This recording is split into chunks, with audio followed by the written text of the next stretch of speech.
Daruk le min som li pangania e kan te kwal vel sin doni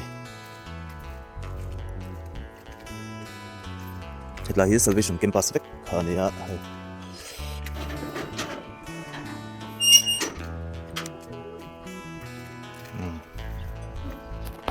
kan thlem tir khana lang chiang lo em he the salvation army Shillong Corps ma chuan sot lai red sea la sorin an bung ro vel kan da san in hianin ai zolam kan pan le hal doni chuai mai na rem khop bai ki ta kan kan tlan lut tha kan kan tlan lut tha lai kan thing tha phang lam pang ku enge ni ka shrem lo bai kan nula te ban so boka abul lo hi luxury travel go hati airport abuk na turan yang tu ti maya abak tu ka tiam ta ha ubik lo akal pa ngai kat ya Shillong ki ka bai khat kal na dia abak ki plan tlang ti vel mai he ni sina a shriat lo thai khop mai a mol thai khop mai ni sing fa bai ma good lai ku welcome to non green hills ku ta kai ni ta ki thar ka ni ma ka sai tuang kan akal pa ngai ta ki ngai bai khat kal na ni mol thai pa to pin yan mol tiang vel chau kan la ni ki thar va tu zai la ga ni cho thấy nghe thì còn solo ta ni le ma ni ma ya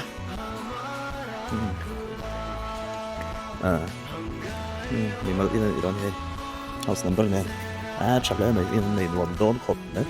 anh này nuông tới tí hơi cái trùng nhau thì mất rồi thì là sắp rồi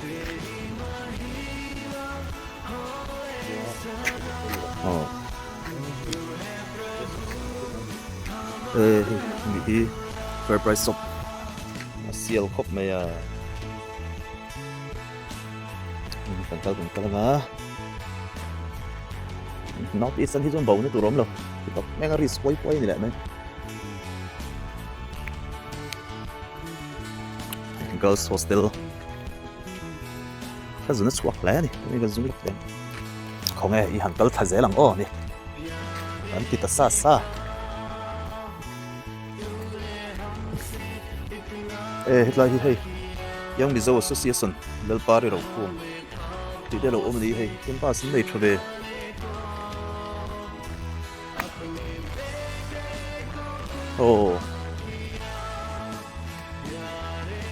Tigi Singh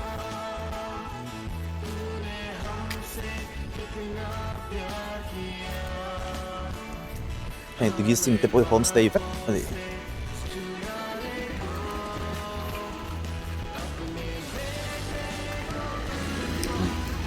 kita maku kal na umpok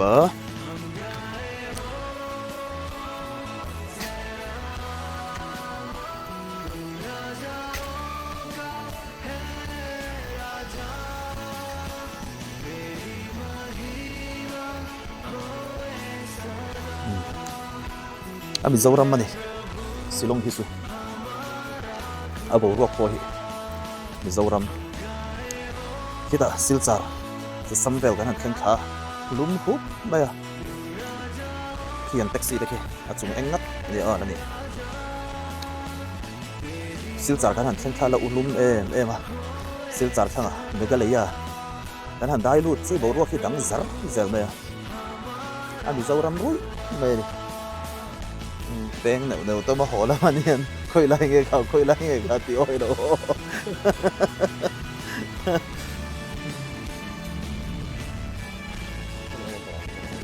chỉ đủ là lắm là này hey 05 ml 05 phải hiện public hawan dia chúng em ở đây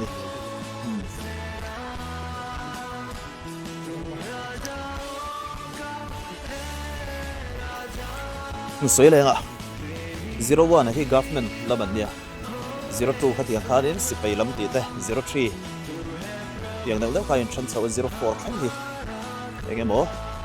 thiếu bôi mổ đi cái ta nó phải địa registration xem đó này 05 hầu hi ml 05 tiền gì hầu hi cái hi public hầu na anh man khá đi cái sum don so te có 05 phải cần được so sarkar motor hầu mi poi mo chin ho chu 01 atanga 04 theng than ni ho nan war ko mai do na in su ai zo na chap thau còn pit vak vak rồi taxi mang do na đi hay đi bor ba kit lại po ki Varte Premier Salon unisex ti lo ma ki king ko ki Varte mi zo sun niang taxi pot chung eng ngot mai ni alung le thak la mai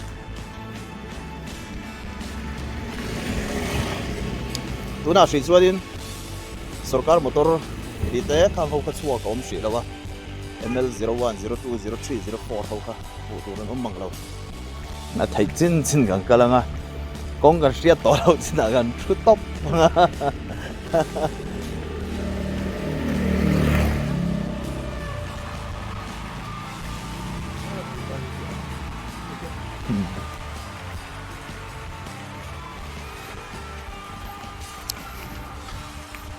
Napurna Finance lam an office nei chadung dung train khop ma hemi Shillong kor hi Maruti Suzuki Maruti atanga dinglaba pen thai tur kha nia Shillong kor on kha Suzuki ran sai vel mai ni su kina ke ni ang thawa mol fe fe in kalve unan kabi ka riat ve ta da thashim shim ni tunang line chuan GPS om thato phone kan en zung zung thei to azia zia hi la om zoka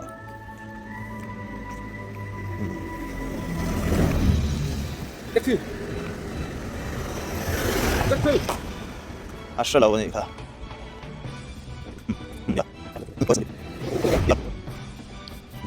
nghe morning walk này mấy ông thì hiếm tiếng han sụp là dễ lắm ạ cút lại cô ha còn về đâu anh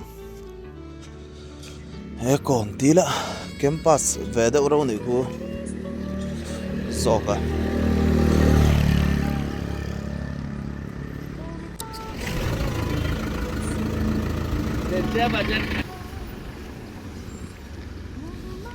nang di iPhone kan mo zok mai the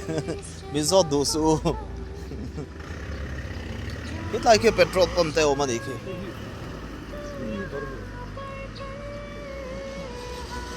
ang ka ti yu barong khop bai MU05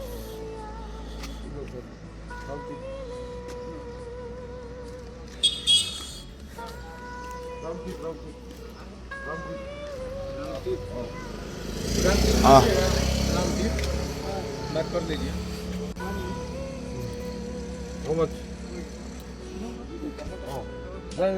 how much kilometer per kilometre पर कितना मतलब कि 10 रुपीस 10 rupees 1 kilometer 10 rupees okay hey taxi kan mga round trip kan nei do na ni about 10 kilometers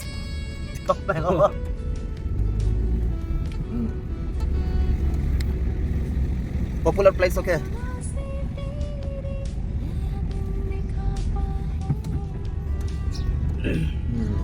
round trip kan này ta round trip hay kan driver anh đi hay driver hay mình xuôi đó đi lán par bèn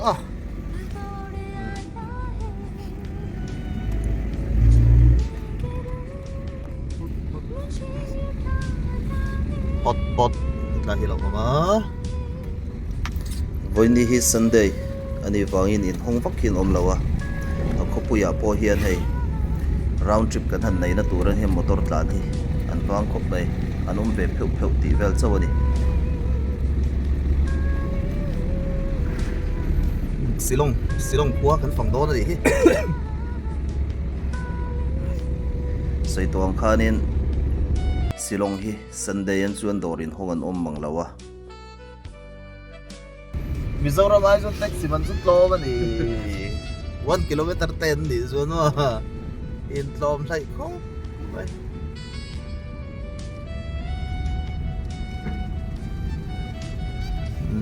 tla hi le ma kon ve deuh lai junction tam na lai ve deuh ania etlaman heng kang kual don ni hi vai ho hi Christian ni lo hi anin hong ve boka aba kai chun Sunday hin serve khop tin an soi ni a thian pa lo zui tu khan sukloka kan ding zuaya hetlama hiamin han tlan pui le a khoi khoi nge kang kal don po kan hre chuang lawa round trip ti top khania Shillong khachung mun poimo lai han tlo vak don po khanin hun kan nei le bok chuang si lawa lema popular deuh hlek min han to pui tur po khanin lema mun lun ve lai deuh hlek min han tlo pui tur po khan Sunday ani boxia anni tam po striat thiam har ve mo ting garinga amaro chu ti hiang kan han tlang kual anga Shillong kot thler borvel heng howi kan han phang ve thuak don ani ko chung dan vel ti te like to Ministry of Sakti the well Department of Water Resources well niki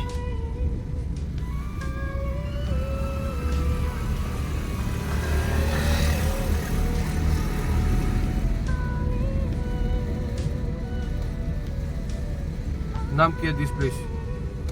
रंजा Randia Rinja Rinja ani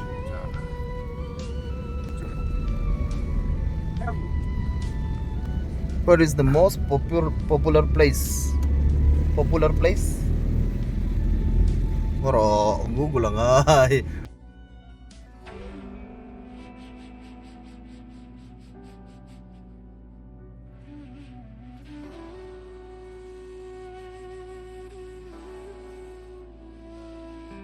an mun pui ve lai deuh te ang ho khaก็ต้องก็ฝนประคันโจก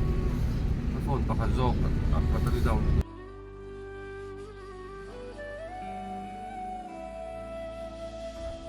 करता हूँ मैं समर्पण ये आत्मा और ये जीवन करता हूँ मैं समर्पण हाँ बोलिए Oh.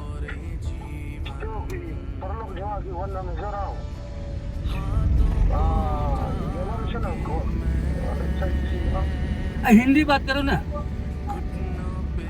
हिंदी से बोलो हाँ हिंदी से अभी हम नंतुमाई में आ रहा है hay वो ऐसे राउंड मार रहा है ना ये लोग trong mà gắn buổi xe hay round घूम रहा है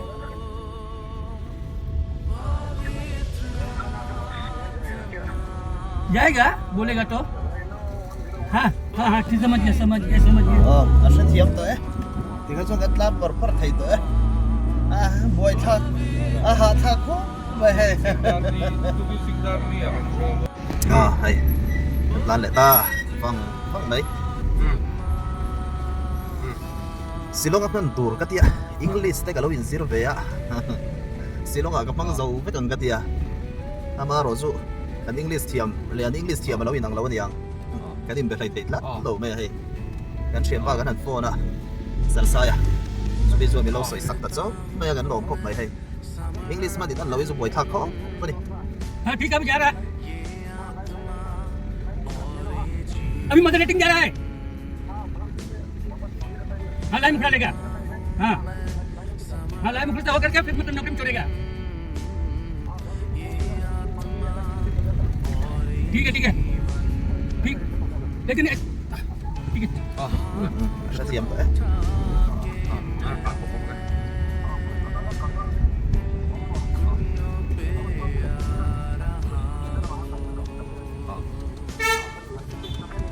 to lampang hiron dia ding lampang vai lampang ang kapay pay le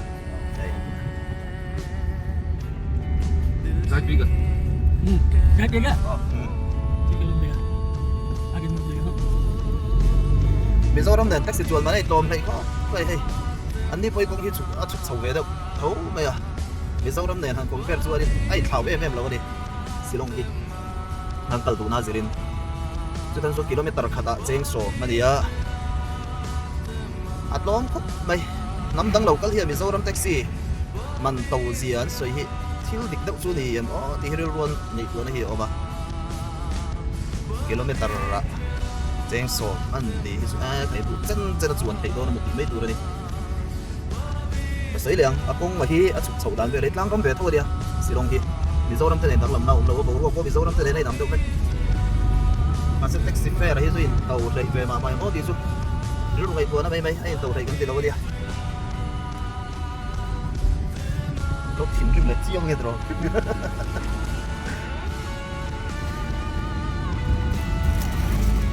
petrol pump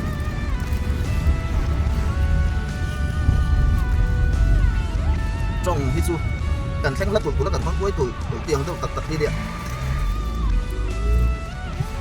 mà rồi tụi in việc lại phải khó đâu cái điều về à bọc à Holy Child Higher Secondary School cần phải lại gì à bây giờ mà hiện tháng queen cần phăng đổi về đâu chuyện nó chân trụ cần hành người về đâu chuyện bọc à hiếm bèo hi ôm thấy lâu à hiếm lâu bèo có ôm thấy lâu à khi nay ban sau con đột thanh trần này thì ai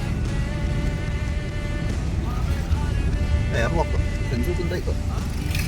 trong hi chú communication anh ấy là anh cái mà này này cần phải biết cái cái này xét hiện hi chú là chăm mấy này hiện lại hi chú trong cả nata nó mà son nó tụ bắt chú này về bốc cái này ta suy đoán khả nên cái hàng thiên là tụ là trong hi chú cần duang to hi chú cần băng quay về à cần đủ na ang to cần hi chu ang kal ve thei mai thina ni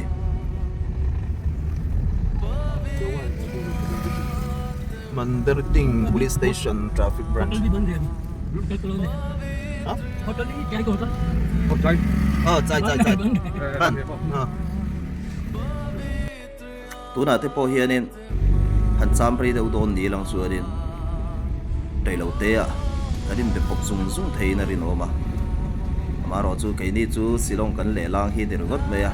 tu kín darli lệ आप लोग खाली सिटी में थोड़ा घूमेगा ना खाली सिटी ना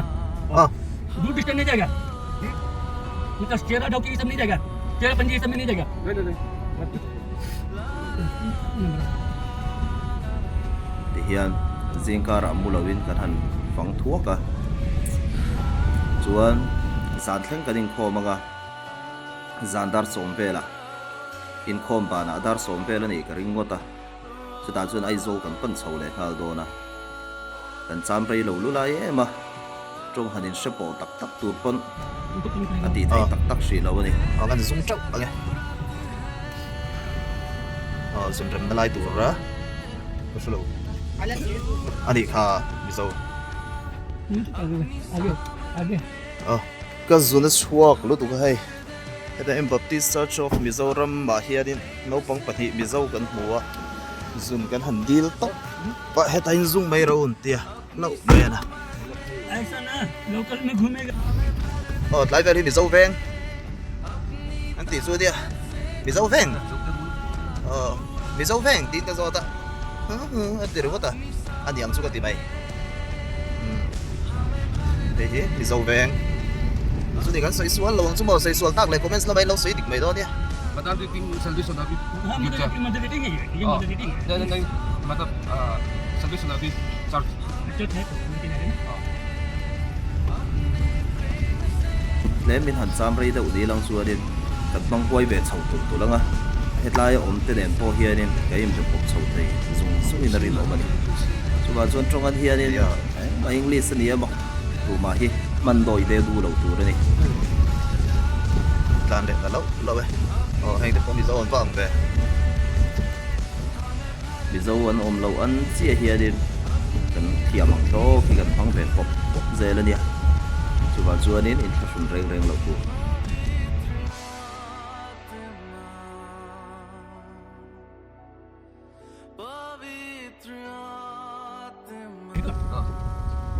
HL Mizo Secondary School so the so man so HL Mizo Secondary School Trái trái nhỉ. Jaga anda. Mandar ting Shillong hi nakina kan lakal da tur ni Ini ni juga jadi. Itu kacra hotel. lai borbel hi ni Cani itu. sam kick off na tur avenga so atan pek le ta zai zaya so HL Mizo Secondary School hi ni ka min va fan pui tua ka ngan let le don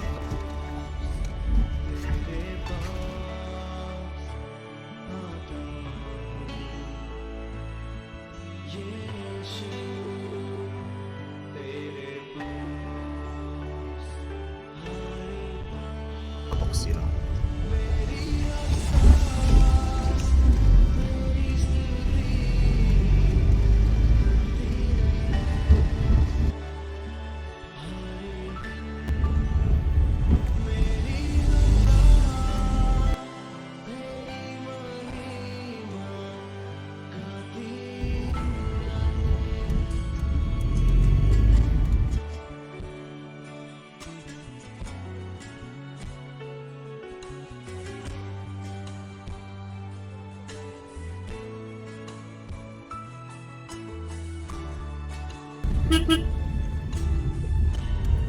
teman thấy liang kan peng hem to ko mai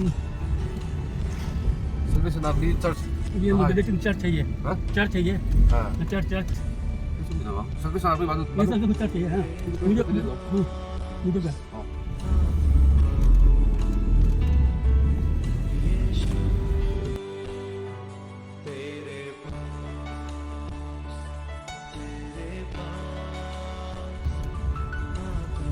Ini kan hospital kali, hospital ni kan. kashalau da Hospital नाम का थोड़ा बोले बड़ा हॉस्पिटल क्या hospital hospital बहुत नाजरत है निगड़ीम से oh negrim निगड़ीम how far is how much kilometer निगड़ीम 100 किलोमीटर 15 kilometre but after Negrim Hospital so kilometer so mga vel ni eta tang kan lo phot mayang laman yan kan leang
kita Negrim Hospital so bakal version Shillong yeah ada tunan so sarila tan very oh so pura baba oh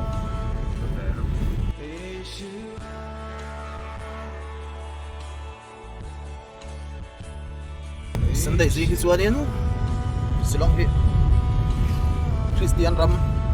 dia inchal lawan so Christian an lama Dorai khar chu nai in hong bo mang la ba di ti ta ki chu in hong be sang zawa in hong sang zaw hi no ba atam so ki ani hong la ba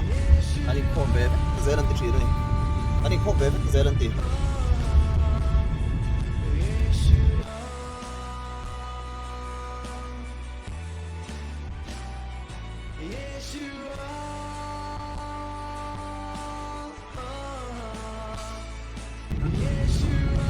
jing hai ron zum be nei lawa headline di bo kan pen thei na kha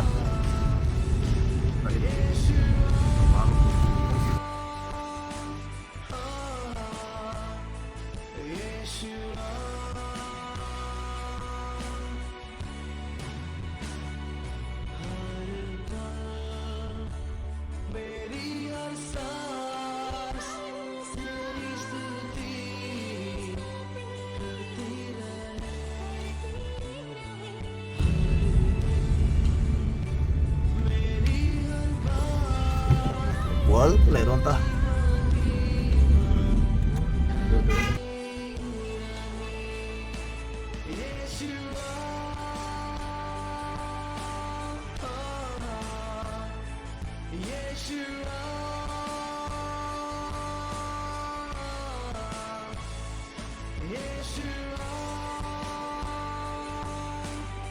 long wings.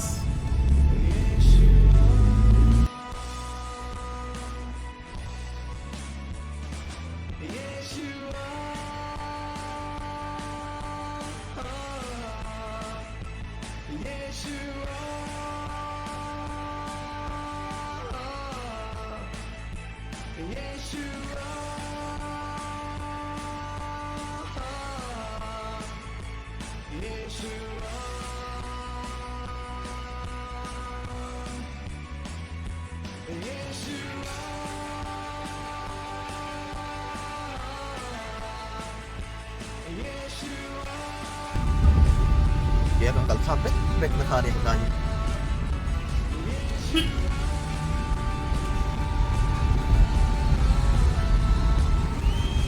Bago taxi, lang jam na ka. Hindi na tader mai.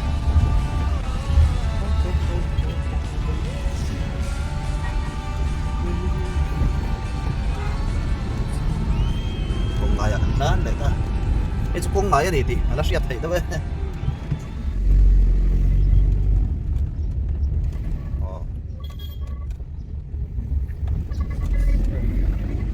Oh, hello. 나 더불어. 네, 그거를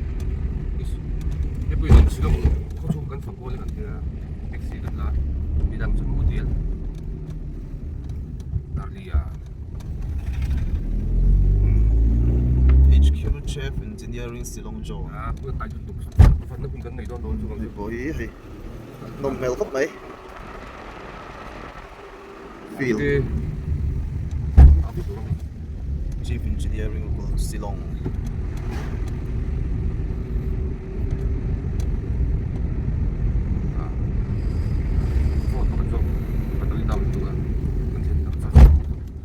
Đa số bảo là chuộc lại đó nè, mấy ông động tác này, ta trực trực.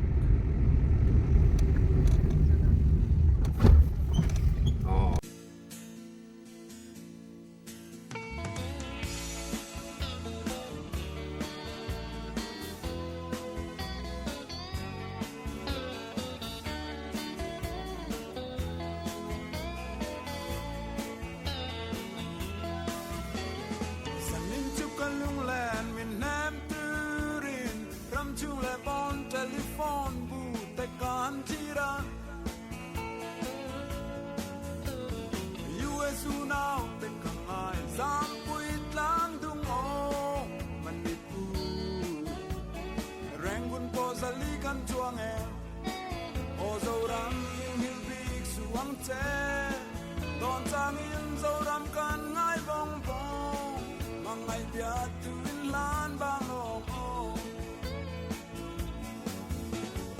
sanin Shillong tang chor da puyeng noya yan na zoram mangai ber telena kolasi ngai azwal len dualung du song te kan ram nge ya Gần làm thấy lại đó đi Cần hiến cần tiếng lễ lóc à Hey Số lâm phong số là cần thấy bốc á Thế lâm phong là cần thấy bốc à Hey Cần hiến Cứ cần ấy lóc đô nữa đi 너 김, 이 규자, 저기서 비기. Lan sầu lại ta Bị bác bị chú phần góc tủ rốn tổ đâu á Chị à Này cái nào chụp nó mà Để Grip Hospital về Kalau tu bang Cuan Tu nang cuanin Dan lihat tổ đâu na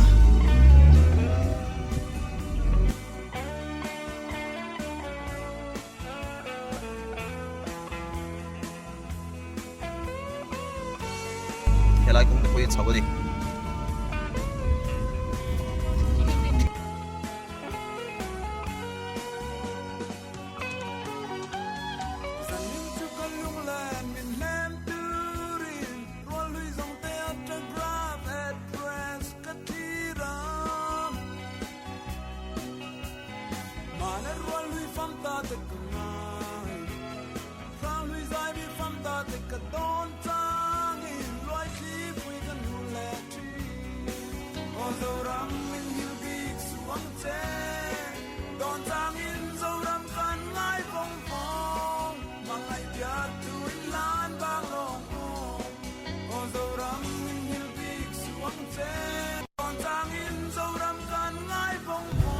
speed breaker là chân tầm ha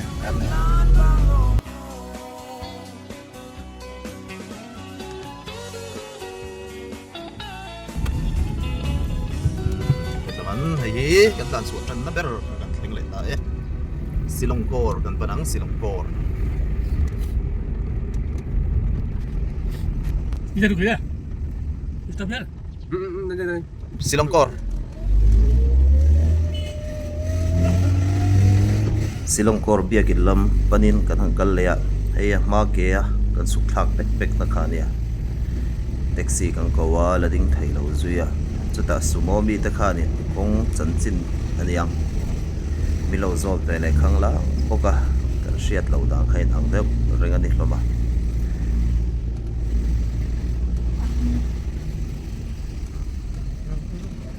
hei kia kan kal na ho khani hi Nó có hơi varte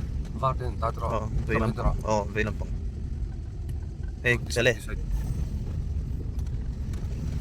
Anh đi. đi Ini madam ke school. ye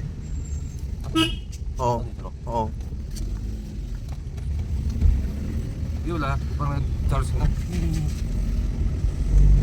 lại con chầu hi té khop me ke kan suk thak na khani helai po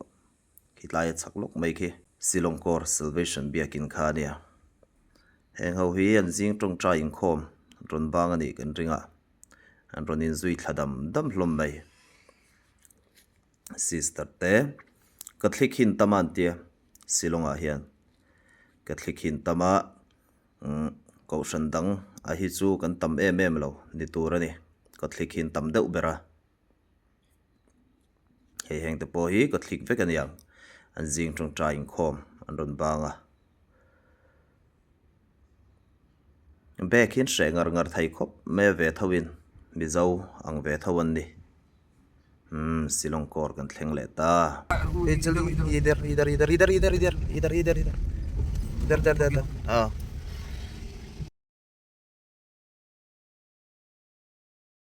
TYS thingpui lum in phangat kan ni hai ma nen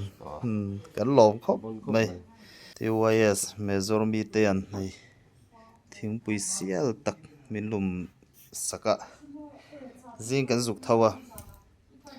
jing kan tho pon lo kan leng kan hoa thingpui in duem matia ka siam thiam lutuk tia a za om khop mai ai kan lom tak zat ani